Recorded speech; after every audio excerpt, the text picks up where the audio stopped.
eterna que llevamos dentro es el alma, ¿no? Donde está el rostro de Cristo para siempre, ahí. Y es lo que a nosotros nos da el sentido de la vida. Hacia eso vamos. Vamos ahí. Ahí está. Estos son los temas. Ahí va a empezar con la alegría, la temática de la alegría de ser uruguayos. Yo, bueno, lo comento brevemente, pero podríamos poner la alegría de ser cristianos, ¿no? Si fuéramos nosotros a hacer un retiro, por ejemplo, en vez de una charla, podríamos decir que ahí tenemos todo un rato de meditación y oración. Si realmente ser cristianos nos produce esa alegría espiritual que se puede reflejar de muchas maneras. Bueno, pero la alegría de ser uruguayos también. Uno dice, bueno, juego Uruguay, uno lo siente de una manera, otro de otra, otro más indiferente, pero la identidad uruguaya, pertenecer a este pueblo, nos da alegría. Esto es lo primero que queríamos resaltar. Es decir, no somos ciudadanos entristecidos con nuestro pueblo. Nos sentimos parte, ahí agradecidos, y parte de este pueblo.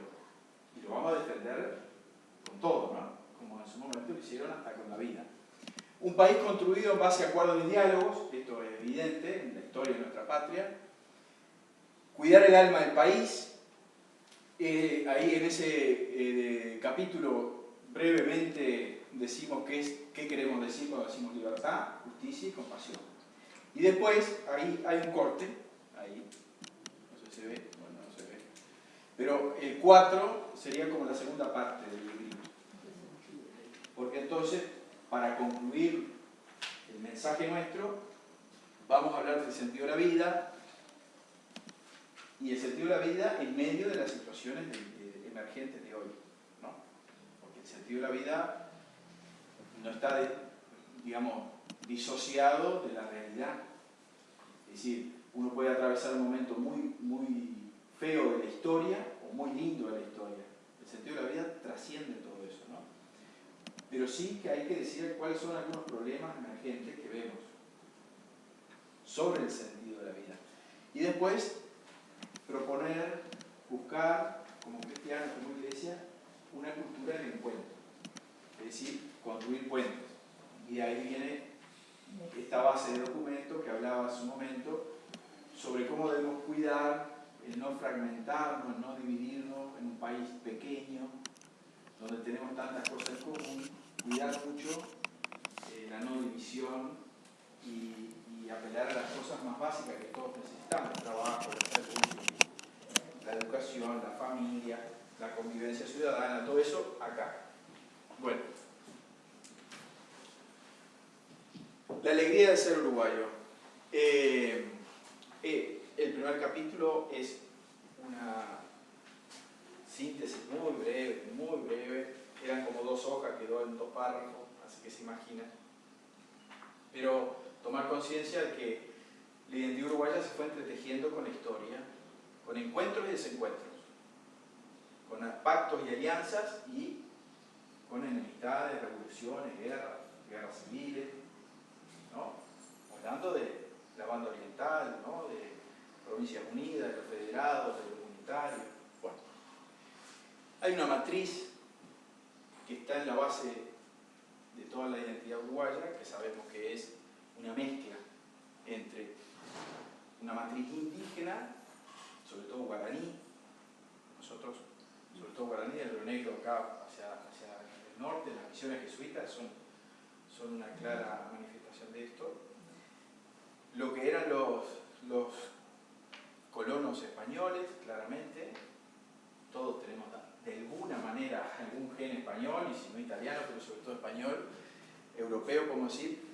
También los africanos, que vinieron sobre todo de Río Grande, de Bahía de Río Grande, y entraron, o por el puerto de Montevideo, o por el puerto de Buenos Aires, también fueron parte de esta matriz. Y bueno, después los inmigrantes, que también acá en la diócesis, por decirlo, valdenses, ¿no? Los piemonteses, entre otros, también fueron haciendo su espacio, ¿no? Entre todo eso se va a dar la identidad, no es que la identidad nazca de una raza, como se decía, pura. Y entonces surge la identidad uruguaya. No, nosotros somos, ya en tiempo de Artigas se describía, y Larrañaga, el presbítero, Damaso Antonio, ya habla de mulatos, zambos, mestizos. Guarda, en la escuela lo estudiábamos. Bueno, la iglesia partera a la patria. Hay un libro que el cardenal sacó hace 3 años más o menos, con un poco esta matriz. Y como es matriz, hablamos de vientre, de parto. Y la iglesia desde el inicio fue partera, es decir, estuvo siempre la iglesia en forjar la cultura del pueblo oriental. Nunca estuvo por fuera, o se forjó la identidad y después se sumó la iglesia, o la iglesia entre otras religiones. No, en Uruguay claramente la matriz de nuestra identidad uruguaya, indiscutiblemente. Basta que uno mire los nombres de los pueblos de tantísimos lugares, la cantidad de iglesias, los nombres de los ciudadanos de aquella época, muchos con nombres de santos, las calles, los hospitales, los orfanatos, la música, el arte, tiene todo que ver con la religión católica. Es decir, partera por eso, partera porque varias personas, no solo sacerdotes, sino integrantes de las comunidades, dieron esto, dieron sentido a lo que se estaba formando, que nadie sabía lo que era, ¿no? José Artigas tampoco, porque él lo que quería era la soberanía de los pueblos, no solamente de la banda oriental, sino de las Provincias Unidas. Y bueno, y él luchó por eso, como otros, la Rivera, La Valleja, ya sabemos, ¿no? Oribe, bueno. Pero de ahí aparece una herencia, un legado que con el tiempo recogemos, ¿no? No fue inmediato, evidentemente, estamos hablando después de la muerte de Artigas, más 1850, muere Artigas, 1870, coincide con quién, con Jacinto Vera. Jacinto Vera en 1878 es nombrado primer obispo de Uruguay, a 20 años de la muerte de Artigas. Por ahí ya aparece, bueno, con mucha más fuerza la iglesia, porque ya es una diócesis la banda oriental. No es poca cosa.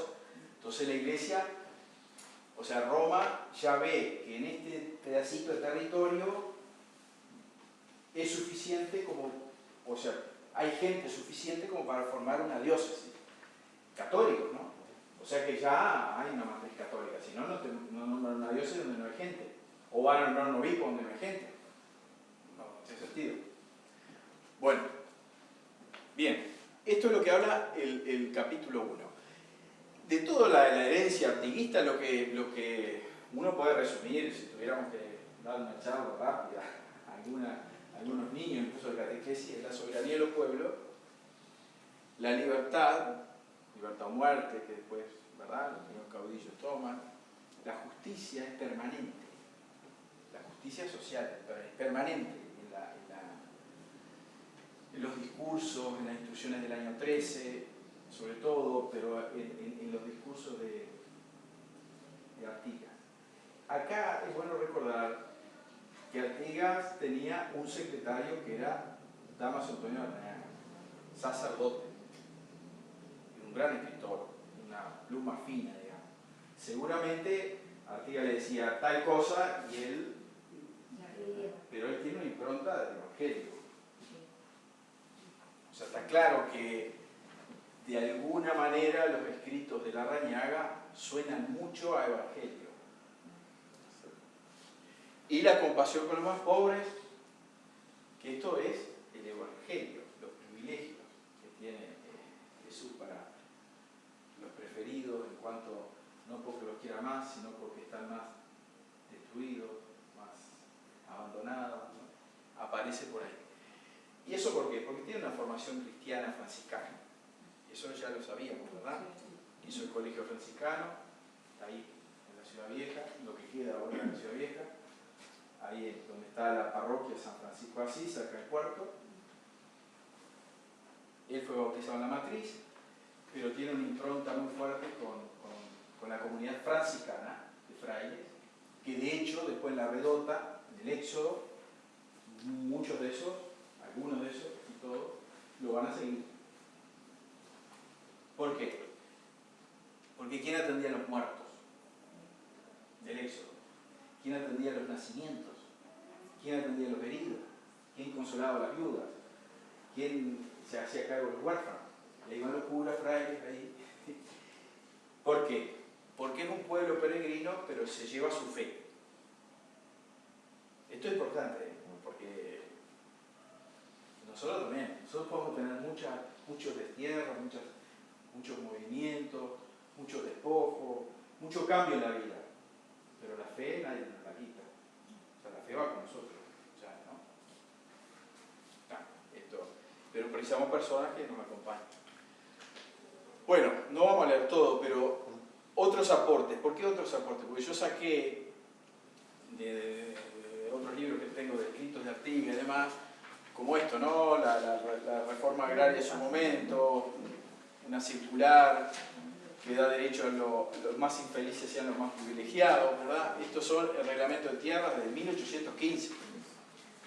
Acá es donde yo le decía, ¿ve? En consecuencia, negros libres, zambos, indios, criollos pobres, todos pueden ser agraciados con suerte de estancia, si con su trabajo y hombría de buen propenden a su felicidad y a la de la provincia. Es decir, tienen derecho. ¿Por qué? Por ser orientales, y sin mucha vuelta. Esto es revolucionario, totalmente revolucionario. Que un negro, hablando así, como se hablaba, que es esclavo, tenga derecho a qué? Tiene que ser un negro liberado. No, dice aquí. O sea, no. Él está hablando de otra cosa. Negro libre. Negro libre es cualquier negro que defienda la patria. Porque vale lo mismo la sangre del negro que del zambo, que de la mujer, que del hombre, que del indio, que del español, que del criollo. ¿Por qué? Porque para Cristo fue así.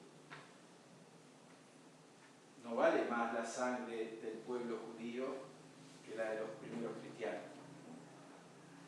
Ahí está la ruptura, que los judíos creían que el Mesías venía por sangre judía y solo para los judíos. Jesús viene por sangre judía, pero para cualquier sangre. Por eso puede ser griego, esclavo, libre, dice San Pablo. Ya no tenemos que pensar si somos libres o esclavos. Yo no tengo que pensar si mi padre era judío o no, si mi padre era esclavo o no. Listo, sos cristiano. Y eso basta. ¿Se entiende? Por ahí va la cosa. Bueno, y es muy breve el capítulo 1, una cosa que es una hoja, una hojita, no sé qué. Y pasamos al 2. Y acá la figura escollante que nosotros queremos que no se pierda, porque se está perdiendo en las escuelas, en el colegio, en todos lados, es Dámaso Antonio Larrañaga. Un ilustrado, por supuesto, científico, sacerdote, gran académico, estudioso, en nombre de Dios, pero también comprometido con la libertad de los pueblos libres. Por eso ahí podemos decir acá, hacemos una referencia muy rápida, estamos en la hoja, bueno, el capítulo 2. Sí. Acá está Jacinto Vera, ya en la vuelta. Ustedes van a ver ahí, se habla, bueno, de la Guerra Grande, cómo algunas personas levantaron la mirada y dijeron, bueno, esto no es una lucha solamente de la banda oriental, por eso Artigas buscó apoyo en las Provincias Unidas, rivalidades de caudillos, todo mezclado, como es la vida misma. Pero así se fue delineando nuestro destino. Tal es así que, bueno, se va generando algo a partir de esa iglesia que acompaña a la banda oriental, Artigas. Monseñor Vera, nombrado obispo en 1878. Más o menos se llega ya, no a ser independiente, pero 1825, 1830 está la declaración de independencia. independencia, pero eso no quiere decir que uno sea independiente. No. Puede declararse libre, pero ejercer la libertad es otra cosa. ¿Verdad? En muchas cosas de la vida pasa eso, ¿no? Yo puedo cumplir 18 años, pero ser adulto es otra cosa. ¿No? O sea, por decir algo. Lo mismo para la maternidad. Tener un hijo es una cosa, ser madre es otra. O sea, como que ahí estamos hablando de otras cosas. Y acá también, le llevó muchas décadas al pueblo uruguayo, entre otras cosas, la lucha entre caudillos, para que la ciudadanía, el pueblo, se sintiera realmente independiente. Porque uno respondía al imperio español aún, porque el otro respondía al imperio portugués por otro lado, pues, bueno, lo que sabemos de nuestra historia. Pero se fue haciendo y logrando una paz que fue bastante artesanal. Acuerdos, desacuerdos, tal. Gobiernas tú, después gobierno yo te derroco a ti, tú a mí, y ahí van los primeros de Oribe, en adelante, Rivera, Oribe, bueno, todo eso. Pero en el siglo XX, bueno, para ir rápido, con avances y retrocesos, como todo en la vida, también, pero hay una impronta fuerte de avance, sobre todo con las reformas vallistas, ¿no? Nadie puede, si más medianamente no estudia la historia, decir que las dos reformas vallistas de los dos periodos no fueron un impulso impresionante al económico y social. Evidentemente, ¿no? Eso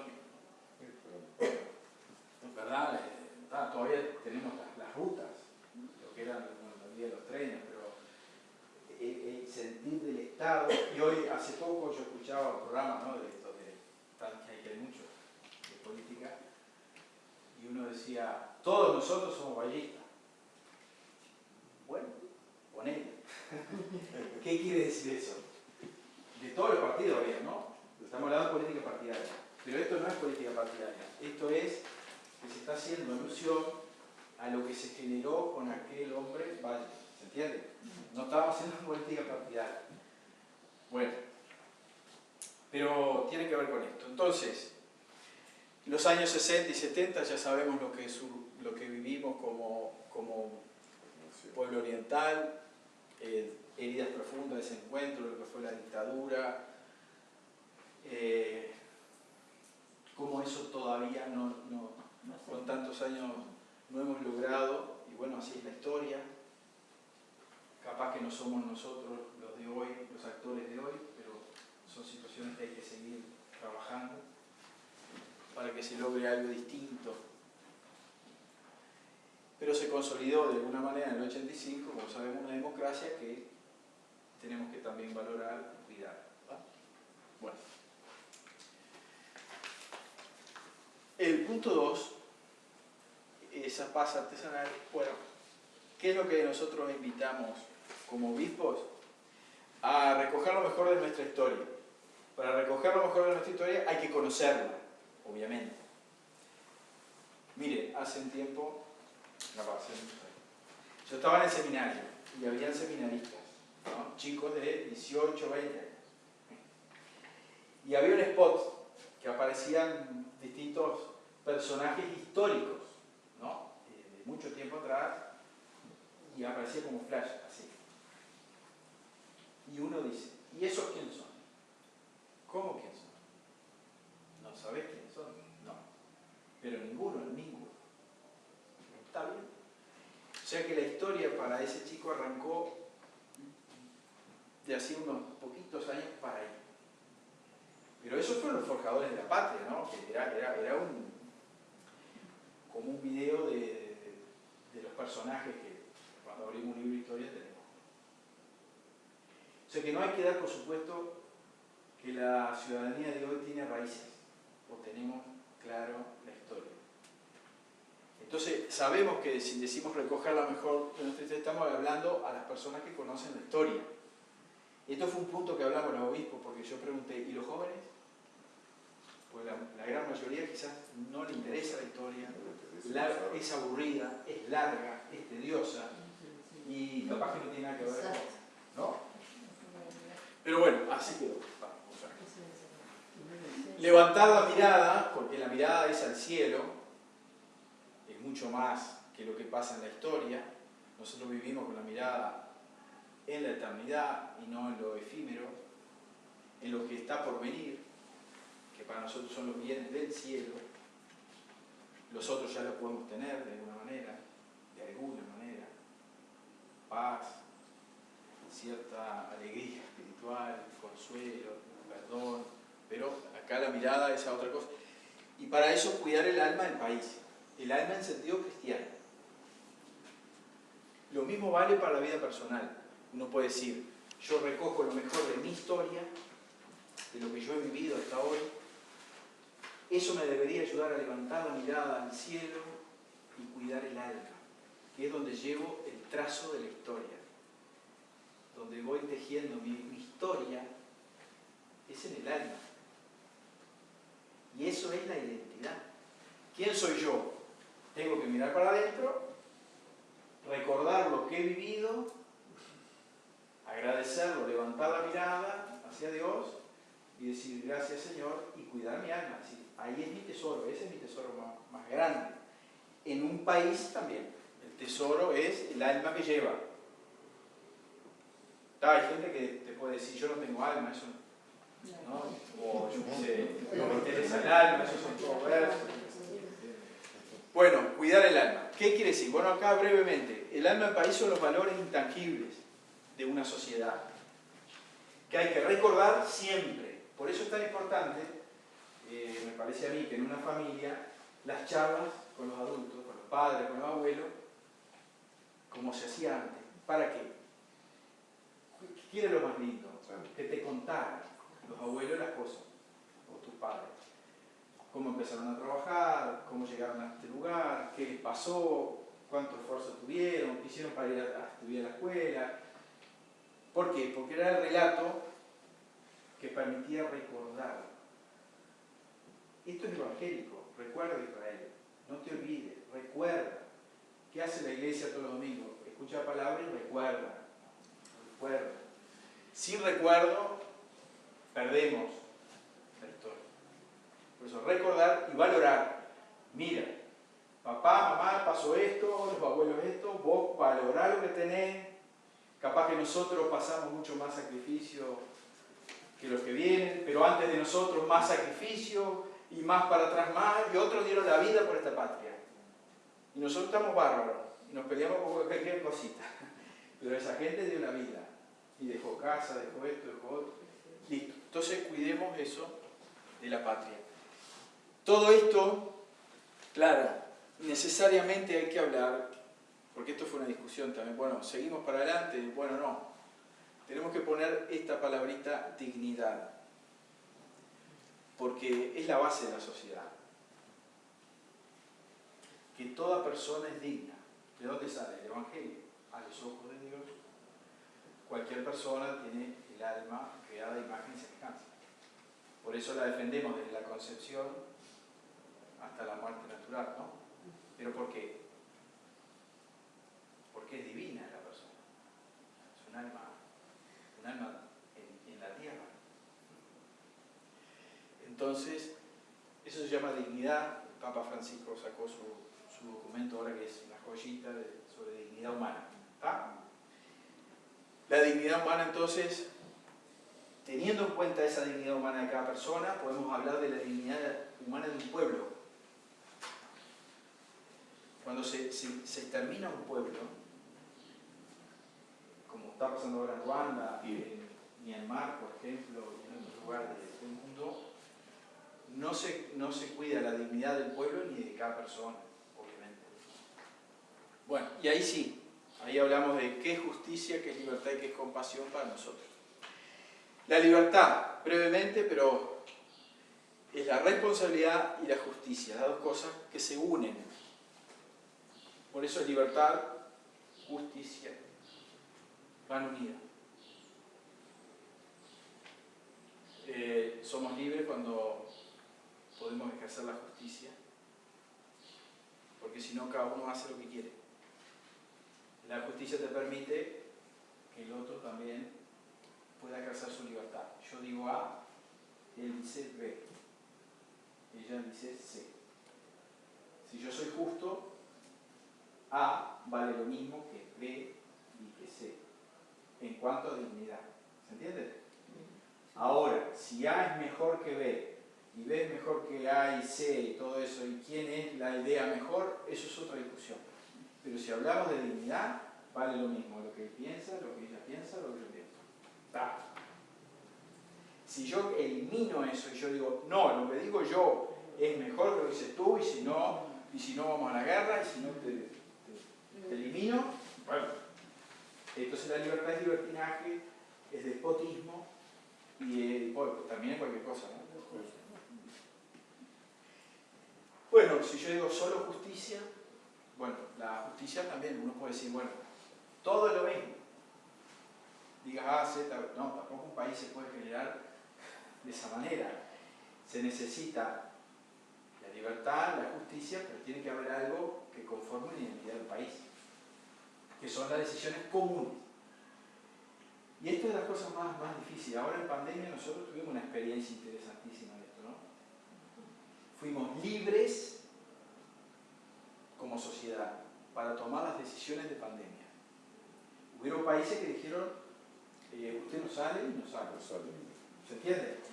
Acá apelamos a la libertad responsable, que se dice, a la libertad social. Si bueno, yo soy libre, tú también. Ahora, yo cuido y tú cuidas, y tú cuidas y tú cuidas. Todos usamos tapabocas, todos nos lavamos las manos. Está, buenísimo. ¿Se entiende? Si no, yo uso tapabocas, vos no, vos te lavas las manos, yo no, el otro. Nah. Por eso van juntas, ¿está? Bueno, la compasión. Bueno, la compasión la nombramos porque es lo central del buen samaritano, ¿no? Del mensaje de Jesús y de las bienaventuranzas, pero sobre todo porque está en la Declaración de los Derechos Humanos, cuidar a los más vulnerables, está en nuestra Constitución, los primeros artículos, y es la base política de nuestra democracia. Por eso tenemos la salud para todos, la educación para todos. Es decir, de los primeros momentos de nuestra identidad uruguaya se ha tratado de tener esto, ¿no? Como custodiado. Bien, ¿vamos bien? Sí. Bueno, vamos más rápido para que no se duerma. El sentido de la vida. Ustedes me preguntan cualquier cosa. Hasta acá lo que hemos visto nada más que es historia, y decir, en la historia se va forjando esa identidad que ya tiene mucho de evangelio cuando hablamos de libertad, justicia y compasión. ¿Está ahí? Esta otra parte dice, bueno, ahora vamos a hablar de lo que nosotros queremos hablar, que es el centro del documento, el sentido de la vida. ¿Por qué queremos hablar del sentido de la vida? Porque si nosotros hablamos, o sea, lo que nosotros queríamos hablar, no podemos hablarlo a gente que es atea o agnóstica, que es una sociedad sin Dios.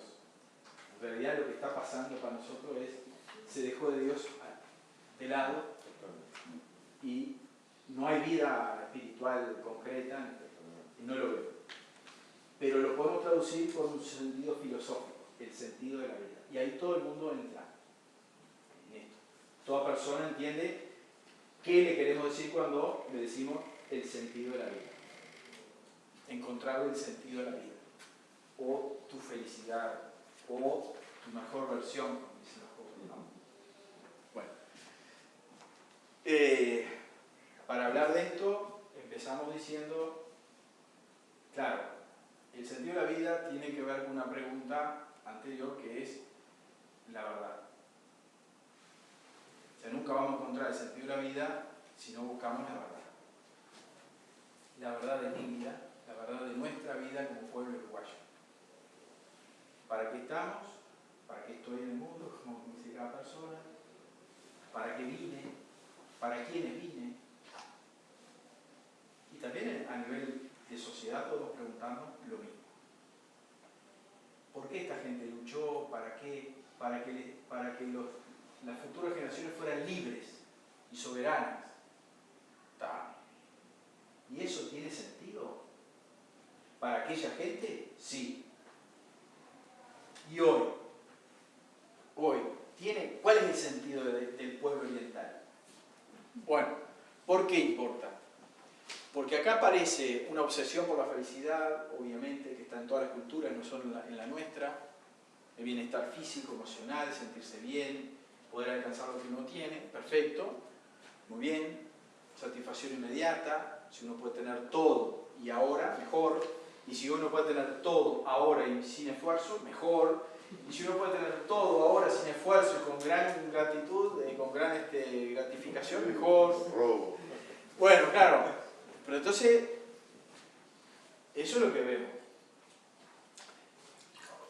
Bien.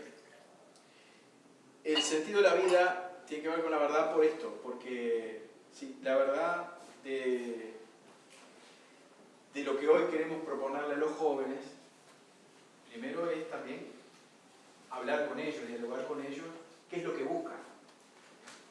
Ustedes saben lo que buscan los nietos, los hijos. Son temas que nunca hablamos. ¿Qué buscas? ¿Qué buscas? ¿Qué busco yo? Una pregunta difícil, ¿eh? Porque uno dice, ¿qué busco en la vida? Adiós. Está. Sí. Yo también, ponele que sí, pero ¿qué busco? O sea, todos los días, ¿qué me pone de pie? Dios. Bueno, decilo, compartilo, pero no toda la gente tiene a Dios para ponerse de pie. ¿Qué le pone de pie a tu nieto, a tu hijo, a tu sobrino? Tenemos que dialogar. Cuando en la sociedad no está ese diálogo, no importa, todo lo que hagas está bien o está mal, es lo mismo. Una cosa o el opuesto es lo mismo. Saltar por la ventana o pasar por la puerta es lo mismo. No puede ser lo mismo. Ayudar a alguien o matarlo no puede ser lo mismo. No, cada uno es como es, ¿no? Pero no está bien. Alguien tiene que frenar y decir, no, esto no, es contradictorio. 2 más 2 no es 5. Si no, no avanzamos en la matemática. Y bueno, que yo diga que 2 más 2 son 4, no soy un dictador. Te estoy diciendo que es 4, porque el mundo funciona así. No, bueno, pero yo puedo cambiar a mi escala. No, pero es que a tu escala no vamos a poder dar un cambio bien, no vas a poder manejar tu administración. Es decir, está fuera del mundo. Hay gente que está quedando fuera del mundo porque no se hace estas preguntas. Bueno, ahí pusimos 2 temas, aparecen más, pero 2 temas que para nosotros es relevante. Inteligencia artificial es uno. Yo ahora estoy con un librito interesante, que es muy interesante, que tiene que ver con inteligencia artificial y evangelio. Sabéis que acá, bueno, les cuento, a mí me tocó dar una charlita al obispo de esto. Y invité a un compañero, ingeniero en sistema, y entre los dos dimos la charla. Entonces, como los obispos miraban así, yo y los otros veíamos que, claro, que había cosas que eran muy raras para ellos, llevamos nosotros aplicaciones de inteligencia artificial, el chat GPT y todo esto. Hicimos pasar a cada obispo y que le preguntara a la inteligencia artificial algo de Jesús. Y bueno, y ahí, entonces, inmediatamente salía al toque respuestas que son increíbles, ¿no? Preguntas, y decíamos al obispo, bueno, poné algo bien teológico, bien rebuscado, bien y ponía, o le hablaba, y la máquina enseguida, y bastante bien. No digo una cosa pulida, pero... ¿Y esto para qué? Simplemente para decir, yo a la realidad la puedo negar. No, esto no pasa. Yo a la realidad la puedo esquivar por poco tiempo, porque la realidad me envuelve. Yo a la realidad capaz que no la comprendo, ¿verdad? Pero no la puedo detener. Es como la vida. Yo a la vida la puedo negar, la puedo esquivar incluso, o querer esquivar, la puedo rechazar. Lo que no puedo es detenerla. No puedo detener el tiempo y decir, bueno, hasta acá no envejezco más. Todo queda así, inmutable, no se puede. ¿Qué es lo que nos da el espíritu? La sabiduría como va a decir, a cualquier cambio, a cualquier situación de la vida, vos te rearmás, te revitalizás, te transformás. Y eso es la Pascua. Es notable, ¿no? Bueno, eso no está dicho en esto, pero yo más o menos le traduzco. ¿Por qué la inteligencia artificial y no hablamos de economía o no hablamos de pobreza infantil? No, porque esto va a cambiar el mundo, ya lo está cambiando, definitivamente. Y las redes sociales. Acá si nosotros no hablamos de algo, de las consecuencias que estamos teniendo con las redes sociales, nadie habla. Nadie. Aunque sea año electoral, nadie dice que las redes sociales tienen consecuencias negativas. También positivas. ¿Por qué? Porque es un instrumento de publicidad, pero están destrozando familias, personas, mente, hay adicciones. Y a todos nos pasa, no nos quedamos afuera nosotros, a los obispos también. Si ustedes van a la conferencia episcopal y entran y dicen buenas tardes, nos van a encontrar a todos así. Buenas tardes. No. Sí, pasa así. Va a la capilla y los obispos tenemos el celular para rezar laude. Algunos llevamos librito, pero para no llevar tanto peso, acá tenemos laude, víspera, la misa. Entonces no es que estamos en contra, pero si viene una persona a hablar y yo no puedo hacer esto, bueno, pará. Si una madre no puede hacer eso con un hijo, con una abuela, con un nieto, un abuelo, un amigo, con alguien tiene que decir pará. No. Bueno, está. Pero esto marca a una comunidad, la marca a un pueblo también. Quizá no nos damos cuenta ahora, pero nos marca. Y acá sí, cosas muy alarmantes, los suicidios. Y yo les decía un ejemplo el otro día que a mí me parece llamativo. La cantidad de policías que se suicidan. A mí lo que me llama la atención es que gente que está destinada con la misión de cuidar, se descuida. Es decir, aquellos que están cuidando a otros, están viviendo eso. Cuidado entonces con todas las personas que cuidan a otros. Algo pasa. ¿Me explico? Sí. Porque si cuidar a alguien me agrega o estrés o enfermedad de salud mental a tal punto que uno puede decir no, pero no es por cuidar a otros. ¿Ni por qué es? Porque parecería que hay algo ahí que desborda, que rompe la estructura interna. Además, a los suicidios pues les vamos a agregar otras cosas, ¿no? Pero bueno, la falta de... El índice bajo de natalidad no tendrá que ver con la falta de sentido, ¿no? No sé, habrá que verlo mejor, ¿no? Científicamente, pero...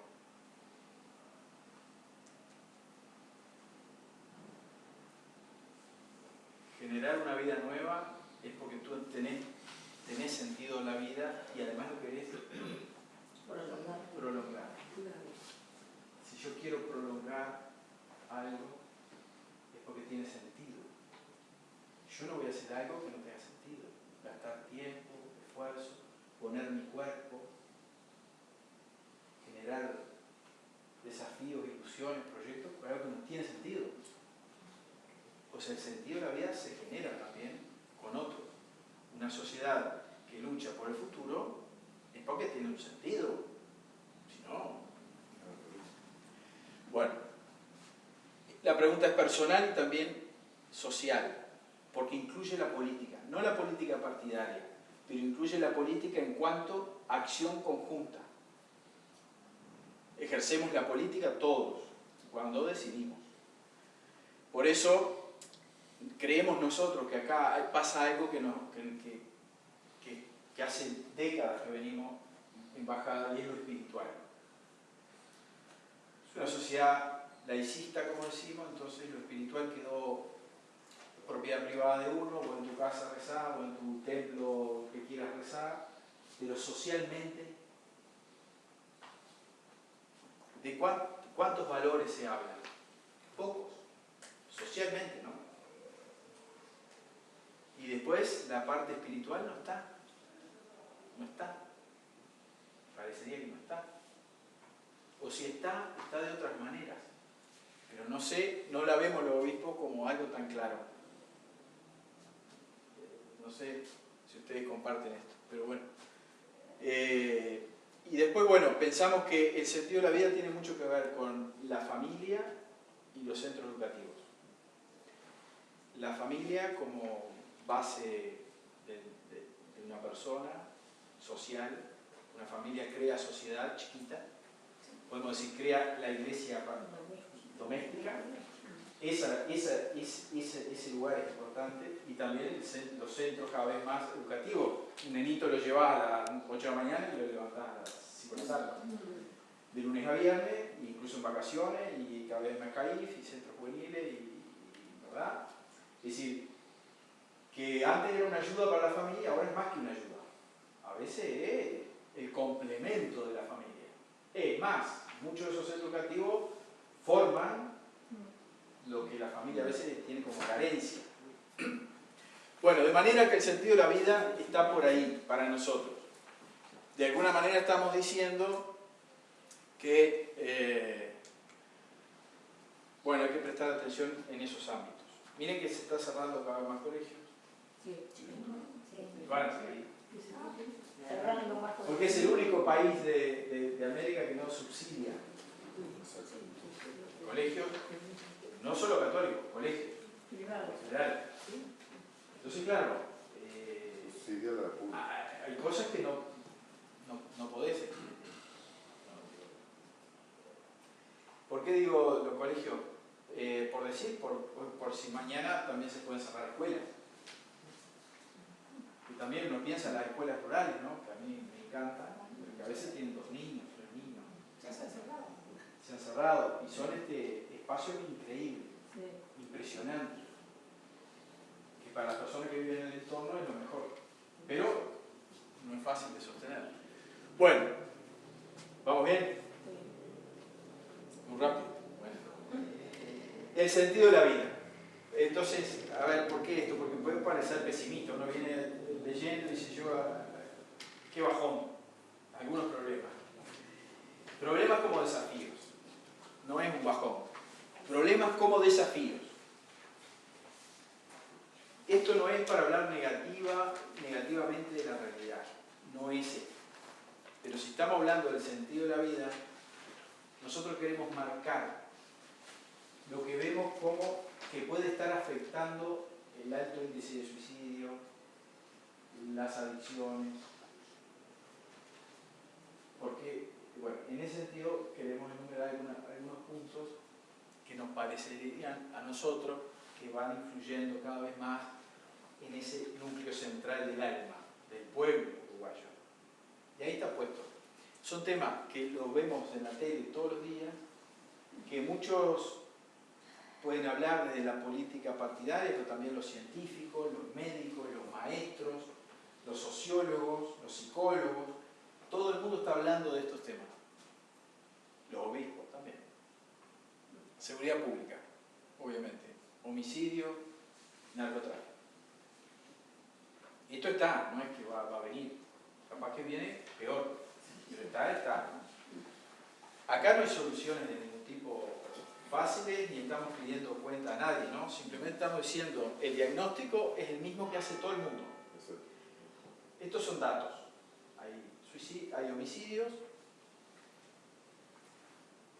porque alguien decidió que para tener un par de campeones y tener la plata rápido, lleva una mochila de acá para acá con algo de droga y está. Y eso le da sentido a su vida hasta que lo mata o pone en peligro a su familia. Quiere decir que esa persona en algún momento no pudo ponderar entre eso y algo mejor. A mí me pasó que un papá vino una vez a hablar conmigo y lloraba. El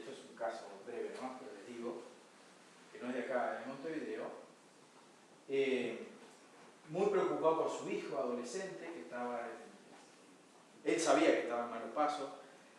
El hijo le dijo 20.000 veces, le juró y le recontrajuró que no. El padre sabía por toda la información que sí.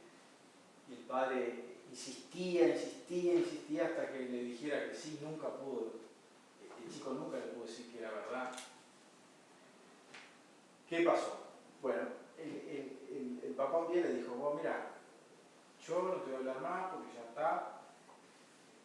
Yo vengo de una familia de trabajo, yo trabajo todo el día y listo. A mí me parece que la vida va por acá, ta. Y él le dice, el hijo, 14 o 15 años, bueno, eso es tu vida. La mía es mucho más fácil. Yo gano 3 veces más de lo que vos haces y yo no tengo que trabajar. Y el padre quedó totalmente descolocado, dolido, se fue, no pudo contestar, pero se puso a pensar después con su familia cosas que duelen. Por ejemplo, nuestro trabajo no está dando fruto. ¿Me explico? No generó en la generación siguiente la actitud de trabajar, o no es valorado. Y se entraron a bajonear. ¿Y para qué vamos a seguir? Y el hombre va triste a trabajar. Y su propio hijo le dice, no, mira que el camino mío va por otro lado. Y entonces pierde como el sentido, la fuerza era el hijo, los hijos. ¿Cómo haces ahora si no tenés un sentido de la vida? Entonces descubrimos que el hijo precisaba a esa propuesta fácil, a esa propuesta rápida de tener mucho dinero y ganar mucho más que su papá y no tener que trabajar. No tenía otra propuesta. Tenía otra propuesta que era la de los papás, más sacrificio, más trabajo, menos dinero, pero una vida honesta. No pesaba. Eso por un lado. Podemos proponer una sociedad con muchos valores. El tema es si eso pesa en la decisión de un joven. Eso uno. Y segundo, nos dimos cuenta que el sentido de la vida del adulto no estaba tan fuerte. Los jóvenes, el hijo le había hecho tambalear el sentido de su vida. Y hay muchos adultos que sufren por eso. Porque ven que no, antes nosotros los adultos nos daban las soluciones de los temas, ahora no las tenemos. Y los jóvenes te pueden provocar crisis de cómo viven, cómo entienden la vida, cómo hacen, qué hacen.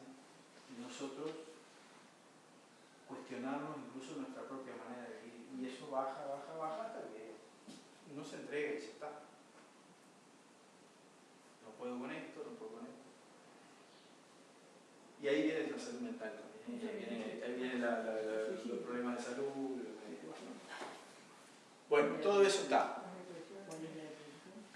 Acá si nosotros podemos poner, si nosotros pusiéramos más, el resultado es tremendo. Pero si ponemos seguridad pública, en cuanto a que está con estas dificultades, más cárceles superpobladas, miren que no estamos hablando de política partidaria, ni del gobierno actual, ni de antes, ni de antes. Simplemente estos son datos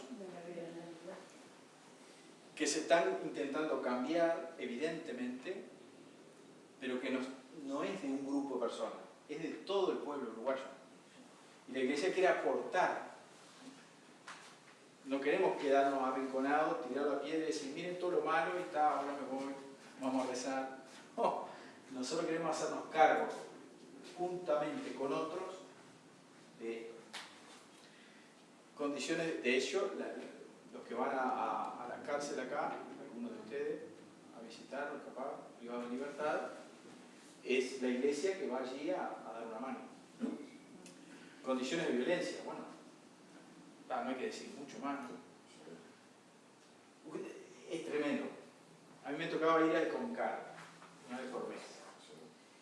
Claro, viven 9 en un pedacito así, todos hombres, y hombres con una vida complicada, que van generando violencia interna, violencia externa, falta de drogas, entonces porque la ansiedad, más la cabeza que va a 10.000 por hora, el deseo de salir, las frustraciones, las heridas, los rencores, todo va sumando. Y claro, el estado de ebullición que se genera ahí es como decir, bueno, no puede salir nada bueno de una situación así. Imposible, ¿no? Y esa violencia es más violencia. Así el hombre sale así de la cárcel, lleva una bomba adentro. Donde le digas algo que no le gusta, ¡pum! Mató a 10. ¿Por qué? Porque esa violencia está adentro así. Entonces, hoy te pueden matar por nada, ¿sí? Por nada, para robarte una moto. Pero esto es la generación de la violencia y la falta de sentido de la vida. La pobreza de la primera infancia, no lo decimos los obispos, esos son datos, y esto es real. Esto es real. En la cárcel de mujeres con bebitos de menos de 2 años, todas viven en la casa de ninguna tiene vivienda, ninguna trabaja, tienen muchos hijos, y claro, ¿y cómo salís de ahí? Primero tenés que estudiar, o trabajar y ganar muy bien, y si tenés que sacar a un hijo, no, tenés que sacar a 5 hijos, a los papás, a los suegros, a la pareja, entonces ahí hay un tema enorme si el Estado no colabora, las iglesias no colaboramos, la gente no colabora, no lo resuelve. Personas en situación de calle está muy asociado a las adicciones. No toda persona que está en calle es adicta. No, pero la gran mayoría. Y bueno, salud mental es por las adicciones y es por otros temas, ¿no? Por el tema del abandono, le da lo mismo estar ahí, que lo pasen por arriba, comer ahí en el piso, que no comer, o comer de cualquier manera, con la mano, con un tenedor. Es todo lo mismo porque no hay sentido. Todo perdió el sentido. Las adicciones que crecen, evidentemente, ahora el tema del cannabis es mucho más fuerte, y están alertando los científicos, igual llama la atención que países más desarrollados que nosotros quieran habilitar el consumo, pero bueno. Crisis de la familia, bueno, lo sabemos, la familia en sentido amplio, ¿no? En sentido, quiero decir, ese ámbito de contención, de educación, de cuidado. Esa familia también está en crisis, ¿no? El trabajo y su desafío, inteligencia artificial, bueno, los recursos humanos, bueno, lo vimos con la sequía, ¿no? El agua. El agua, ¿no? Tremendo, tremendo. El cuidado de la casa común, pero en Uruguay podríamos decir agua. El agua, que para nosotros es un recurso importantísimo, somos parte del acuífero guaraní,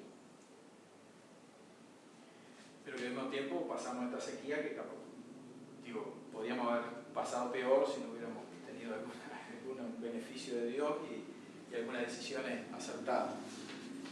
Y no hablamos de otros temas más grandes, ¿no? Vivienda y educación, con todo lo que sí. Bueno, pero no es para bajonearnos, ¿eh? No es para bajonear. Porque también nosotros podríamos haber puesto todo lo positivo. Pero ¿qué pasa? Claro, nosotros podemos poner todo lo positivo, pero como no pierdan de vista que estamos hablando del sentido de la vida. Cuando una persona tiene sentido de la vida, vive feliz. ¿Qué vas a decir? No tienes mucho para decir. ¿Usted es feliz? Sí, usted es feliz, sí, está.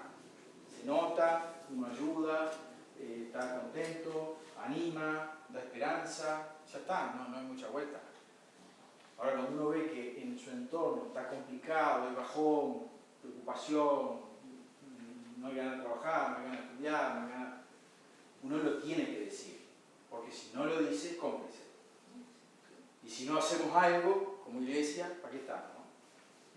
¿No? Los profetas, todo el Antiguo Testamento, no hablan cuando todo va bien.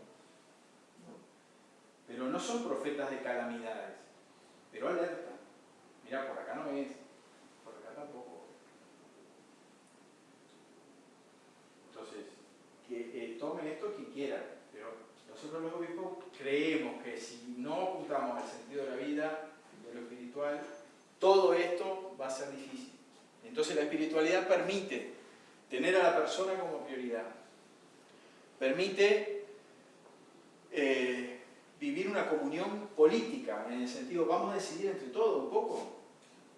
No, estos van a hacer este, y estos van a hacer esto, y esto en pelea con aquel. No, pero hay temas que son de todo, esto que se dice política de Estado. Todo muy lindo, política de Estado, como palabrita. Pero esto es más que una política de Estado, esto es una actitud interior. Yo quiero sacar a mi país adelante, y si yo no me siento con el que piensa distinto por un tema tan básico como que no se mate más gente, bueno, digo, o sea, o porque no se sigan destruyendo las nuevas generaciones, bueno. Erradicar la dominación, es decir, la dominación es, hay esclavitudes todavía, hay esclavitudes. Bueno, entonces, claro, la dominación no te permite ser libre, vivir en el amor, y no. Entonces, es lo que nosotros decimos como iglesia tantas veces, queremos ayudar, pero que no sea asistencialismo. Porque la persona, si no, no sale adelante, pero puede estar esclavizada del que me den. Bueno, y si no me dan, ¿qué hago? Yo hago lo que hacer. Bueno, pero tengo que encontrar un sentido de trabajo. Por ejemplo, si yo no tengo la respuesta del sentido de trabajo, no voy a trabajar. ¿Para qué voy a trabajar? Para comer un pedazo de pan, me lo da a ella. Para tener ropa, me lo da a ella. ¿Para qué voy a estudiar? Motivaciones. Claro, yo preciso que alguien me siente ahí, él, ella, todo, y entre todos la sociedad me diga que esto tiene sentido, trabajar, tiene sentido. Entonces, ojo, porque uno puede esclavizarse con el trabajo, también vivir para trabajar, o trabajar para vivir, como se dice, pero esto es más profundo, es decir, bueno, propongamos la cultura del trabajo y hagamos el trabajo un trabajo digno también, ¿no? Que dignifique a la persona, que no la esclavice, que no la perturbe más de lo que pueda estar. No es fácil esto, ¿eh? Los migrantes que pasan de Nuevo México que pasan por México a Estados Unidos, que hay muchos curas ahí, algunos conocidos, la gente está dispuesta a todo, a lo que sea para cruzar. Y después le dicen, tenés que subir allá arriba y, no sé, bañar a las palomas, una por una, y van, ¿no? O sea, van. Sufrieron tanto, vienen tan... van y hacen lo que sea. Y lo hacen en cuanto tiempo, toda la vida. Entonces, algunos dicen, bueno, pero algo que era un instrumento, que era trabajar para tener una vida mejor, pasó a ser el dominante tuyo, digamos, te esclavizó. Y ahora no sos capaz de hacer otra cosa. Porque vas a depender de lo que te pidan. Es como que se cruza la frontera y se achica la persona. Porque depende de todo lo que los otros le den. Entonces, ¿cómo ayudar a crecer a una persona, a valorar el trabajo y a que esa persona, si tiene un hijo, le enseñe el valor del trabajo? Que hay una carta de San Juan Pablo II, ustedes saben, el amor echarse, que es el trabajo digno, que es preciosa, de San Juan Pablo II. ¿Cómo ayudarnos como sociedad a cuidar los trabajos dignos y a denunciar los indignos? ejemplo, un joven que lleva algo de un lado para el otro, tenemos que ayudarlo a que se dé cuenta que eso no lo dignifica. Y además le hace daño. Bueno, seguimos. Bueno, ahí lo último, cultura del encuentro. Bueno, nosotros entonces vimos todo esto y decimos, bueno, ¿qué hacemos? La iglesia está dispuesta a colaborar con todos, con toda la sociedad. Con toda la sociedad. Para cuidar a la persona, que es un misterio de Dios, un don de Dios muy grande. Para darnos cuenta que la belleza de la creación y los recursos naturales y de nuestra patria, hay un Dios que nos viene acompañando de nuestra matriz, de la identidad. Hay un Dios que camina con nosotros. No está todo perdido. No es que estemos en una hecatombe. No. Estamos transitando un momento de la historia de nuestra patria que se necesita del aporte de todos. En las relaciones interpersonales se juega la identidad de una persona y de un pueblo, ¿no? No es lo mismo que vos te sientas querido a que no te sientas querido. No es lo mismo que te hagan un espacio en la iglesia o en la sociedad a que no te lo hagan. No es lo mismo que vos te sientas parte de una institución o de un lugar importante o que te desprecien permanentemente. No es lo mismo. Y eso no es cuestión de gustos, es cuestión de ponernos de acuerdo también. Si llega un niño a la escuela y lo desprecian por distintos modos, y ese niño va a la iglesia y lo desprecian por distintos modos, y ¿qué va a hacer? Pierde el sentido de la vida y capaz que toma una decisión muy desagradable. ¿De quién es responsabilidad? De todos. Porque ¿cómo no le generamos un espacio? Para vivir. Después vemos si, capaz que yo no comparto cómo quiere vivir. Eso es otra canción. Pero tiene derecho a saltar, a reír, a llorar, a jugar, a divertirse, a ser feliz. ¿Listo? ¿Qué es lo que Dios quiere? Yo imagino que Dios mira el mundo y quiere todo haciendo, no sé, fiesta, diversión, pero no como extravagancia, no como algo que es un desbande. No, con ganas de vivir, con gratitud a la vida, con fraternidad. Pero bueno, desde siempre a nosotros nos cuesta en la sociedad vivir esto. Bueno, entonces, las relaciones interpersonales tienen que ser equitativas, fundamentadas en la justicia y la compasión. Bueno, esto da para mucho, pero equitativa quiere decir, bueno, la equidad, ¿no? La equidad de oportunidades. Equidad de oportunidades, siendo justo y compasivo. ¿Qué quiere decir? Y bueno, esto quiere decir que hay personas que no pueden lograr lo que yo logré de repente.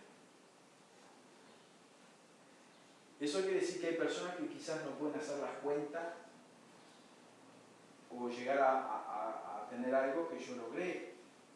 Y eso quiere decir que capaz que yo no llego a tener lo que el otro logró. O yo no soy tan capaz como aquel que llegó a tal cosa o logró esto. No se trata de llegar a ningún lado, ni se trata de lograr nada. Se trata de vivir. Si yo soy rápido para las cuentas y hay una persona que es lenta para las cuentas, ¿a quién va a ayudar a una mamá? ¿A quién? ¿A quién? Pero hay que decirlo más fuerte. Hay que decirlo en la plaza. Hay que decirlo en la plaza.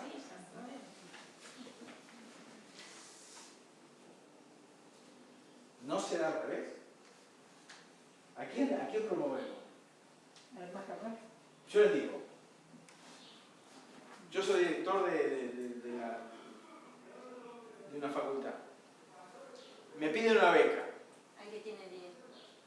¿A quién le doy la beca? Hay que tiene dinero. Que tiene buena nota. Yo estudié con beca. Y yo tenía que sostener la beca con promedio.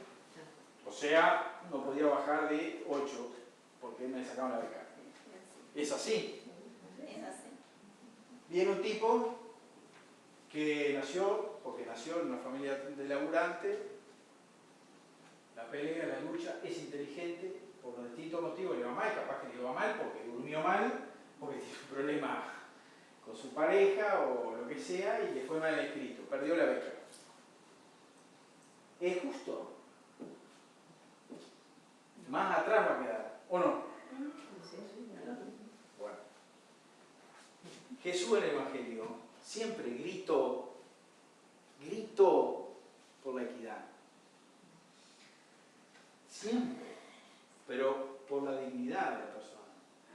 Y le dio más oportunidad al que menos podía. El que está sano, está sano. Si hacemos una maratón todos nosotros, bueno, vamos a hacer una maratón, alrededor de la plaza. Y viene Jesús y empieza a caminar en el montón. Y de repente ve que empieza a quedarse alguno. ¿Para dónde va a agarrar? ¿Por qué? Porque es por la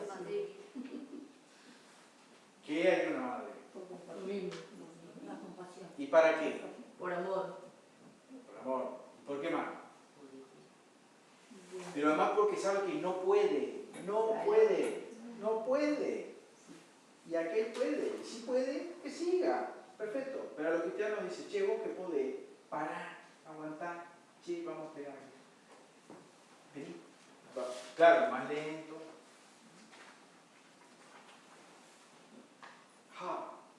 Y si lleva más trabajo, sí, pero hay que esperar. El camión de los rezagados, ¿no? ¿Se acuerdan de la vuelta ciclista? Sí. Pero que hoy la cultura se ríe mucho de los rezagados, de los que no pueden. Vos no podés, mirate vos, o vos sos fea, vos sos feo, vos sos así, vos sos así. Vos no tenés que ser así. Y no. Pero esto no lo dicen los obispos, no lo decimos nosotros, lo dice el Evangelio. Y esto no es política partidaria, esto es poner la espiritualidad en acción, como dice el Papa también, ¿no? Y decir, bueno, si yo en mi familia me gustaría que nadie quedara atrás, o tengo la posibilidad de ayudar al más débil, quiero hacerlo, ¿por qué eso no lo abro a la sociedad? ¿Me explico? Del lugar que sea, no importa lo partidario, del lugar que sea, un católico debería decir, levantar la mano allí donde sea, decir, che, no nos olvidemos de, o hagamos algo con, generemos espacios para los que o tienen capacidades diferentes, que todos tenemos capacidades diferentes, pero que pueden menos, que quizás no tienen el desarrollo intelectual, afectivo, cognitivo o de salud que les permita vivir de esa manera. Y bueno, yo creo que esto vale para los grupos catequesis, para cuando uno visita un hogar de ancianos. Todos son dignos del mismo amor, sí, pero si hay una preferencia como la de Jesús, y es por el más débil, que no siempre es el que aparentemente débil, ¿no? A veces hay gente muy fuerte que la más necesita. Uno rasca un poquito y pum. El Señor nos conoce. Bueno, vamos terminando. La política, dice el Papa Francisco, es una de las formas más elevadas de la caridad, porque sirve el bien común. El buen samaritano, cuando ayudó al hombre caído, que no era de su raza ni de su pueblo, le importó que estaba enfermo, tirado y solo. Vale. Se puede decir que hizo caridad fraterna y que aportó a su pueblo. Con su gesto aportó al pueblo. Entonces la actividad política es de todos, la fe cristiana está fundada en Cristo, y es bueno preguntarse a veces por qué hacemos lo que hacemos, por quiénes lo hacemos, cómo busco el bien común, porque a veces busco el bien de mi núcleo o el mío, hay mucho individualismo. Entonces si un joven busca solo él y sacar el 10 él, una vez yo le pregunté a un grupo de jóvenes, a uno que era muy inteligente, le digo, tú me das el 10 para que él que tiene 3 pueda tener 5 y vos 7. Es decir, ¿estás dispuesto a que te den menos nota a vos para que el otro tenga más? ¿Sí o no? No. Muy bien, respetable, no compartimos, pero respetamos. No es tan fácil. Que el otro estudie, pero no es cuestión de estudio. No tiene la misma capacidad que vos. Pero además, si vos estuvieras en el lugar de él y él en el tuyo, ¿qué te gustaría que hiciera? Te ayuda. Y si le sacamos la nota y le ponemos alfajores, vos tenés 10 alfajores y él tiene 3. Y vos tenés 10 hermanos y él tiene 10. ¿Qué querés? ¿Compartís vos? No. Perfecto. Sos libre, no comparto lo que vos. Pero esta charla hay que tenerla en el momento. Hay un montón de chicos que no saben lo que van ni a votar, pero además de eso no se preguntan por el sentido de la vida, o quizás no se preguntan como nosotros lo entendemos y tenemos que aprender de ellos, puede ser. O se preguntan de otra manera. El sentido de la vida. Ayer leí un artículo, Taylor Swift, esta cantante, que tiene la cantidad de miles de millones como un jeque y como Microsoft y otras empresas multinacionales. Claro, ella perdió la noción del dinero. Entonces en una entrevista dijo que ese tema ni siquiera lo puede pensar. Porque ya no está desbordado. Ya es un tema que está en otro registro. Y la pregunta es, ¿qué hace con eso? Mujer soltera, joven, 30 y pocos años. Bueno, vamos terminando. Bueno, y esto queda de trabajo con ustedes, pues no vamos a terminar todo el tiempo hoy. Conversen después qué les generó esto, qué preguntas tienen y finalmente qué desafíos están dispuestos a asumir ustedes si quieren, pero en su casa, en su grupo familiar, qué tema les gustaría hablar con los más chicos, pero animémonos a preguntarles a ellos también, ¿no? Para llegar a la vida eterna también hay que preguntarse sobre las cosas de ahora, ¿no? Para hablar del cielo hay que hablar de la tierra. Para hablar de la Pascua hay que hablar de la luz. Y si nunca hablamos de las cosas de la vida misma, es muy difícil que los chicos crezcan con una identidad fuerte, uruguaya y oriental. Bueno. Muchas gracias.